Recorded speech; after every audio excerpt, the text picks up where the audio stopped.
कर्जाचा बऱ्याच वेळेला प्रॉब्लेम आहे, म्हणजे बरेच प्रश्न आहेत मला लाईव्ह मध्ये विचारले जातात. कन्सल्टिंगसाठी आल्यानंतर सुद्धा हाच प्रश्न असतो की कर्ज खूप झालेलं आहे आणि त्या कर्जातून कसं बाहेर पडायचं, कशी कर्जमुक्ती करायची. खूप वेळेला कसं आहे, मुळात गरजा कमी करा, कर्ज शक्यतो घेऊ नका. कुठलीही गोष्ट घेताना किंवा करताना आपल्याला झेपेल इतपतच करा. कर्ज घ्यायचं नाही असं नाही, झेपेल एवढंच करा, एवढं जास्त करू नका. बरं, आता काही काहीच्या वेळेला खूप जास्त कर्ज होऊनच बसलंय, ते आता कसं कमी करायचं. तर त्याच्यासाठी तुम्हाला एक उपाय सांगते. काय करा, मातीचा गुडलक, प्लॅस्टिकचा नाही आहे, मातीचं गुडलक घेऊन या, ज्यामध्ये आपण पैसे साठवतो ना, तो गुडलक घेऊन यायचा आहे. असा गोल मिळतो मातीचा, आणि तो आपल्या देवघरामध्ये, देवाच्या तिथे तो स्थापन करायचा आहे. घराच्या ईशान्य दिशेला तो स्थापन करायचा आहे. आणि त्याच्यामध्ये दर आठवड्याला, म्हणजे मंगळवार टू मंगळवार किंवा शुक्रवार टू शुक्रवार करा, शक्यतो शुक्रवारी करा.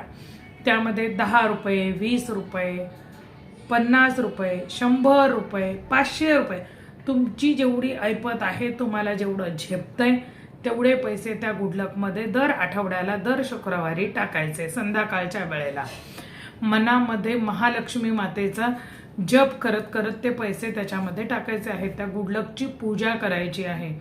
हळदी कुंकू वाहा, एखादं फूल वाहा, आणि त्या गुडलकला प्रार्थना करा की तू गुडलक आहेस, तर तुझं लक मला मिळू दे.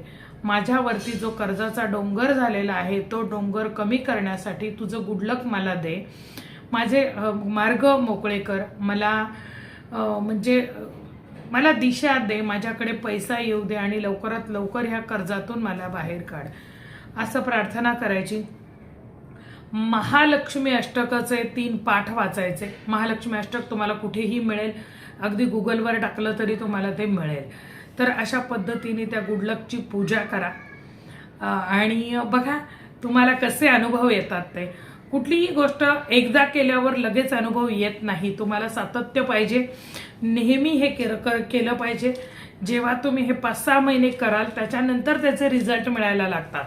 लगेच एका महिन्यात तुम्हाला रिझल्ट कुठल्याच गोष्टीचे मिळणार नाहीत, हे लक्षात ठेवावे. जय भवानी, जय जगदंब.